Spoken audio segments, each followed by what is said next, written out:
Yes, definitely. The question was any tips for young officials? Yes, definitely. The first thing I would tell you is to find a mentor, somebody who has been reffing for a few years. One thing that I've seen, my mentor first asked me a question. He asked me, where do you see yourself? What do you want to do in this referee game? And, some people want to, be a professional, go to NBA. Some people want to do college. Some people just want to do varsity high school. So whatever goal that is, connect with somebody who is doing it already.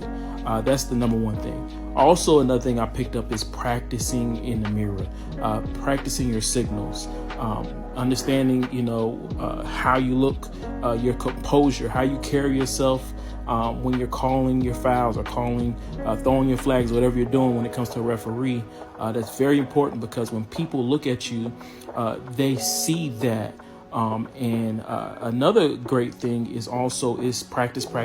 So I've done rec games where I just work on, I want to make sure I get my hold right today, or I want to make sure I practice on angles, or making sure I see angles when people are driving, understanding, speaking up in my voice, having a referee voice. So it's several things that I always suggest that I've learned in this short period of time. But doing as many games as possible, finding you a coach or a leader who's already doing what you want to do, so they can help guide you on where you need to get better in. Also, another great thing that we ended up doing in my organization is they recorded us during our games. And so we were able to watch videos on ourselves and, see if we're slumping over, seeing if we are out of position, seeing how we were calling our calls. And so being able to say, hey, there's a pace to this thing, owning your voice, owning your space, allowed me to get more games than most new officials have gotten. And I'll give an example. So some officials, what I found out was some officials maybe only get 10 to 15 games their first year.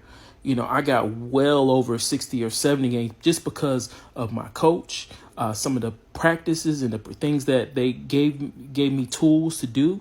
And that allowed me to, get farther ahead, even to the point where my first year I actually did some varsity games by the end of the year.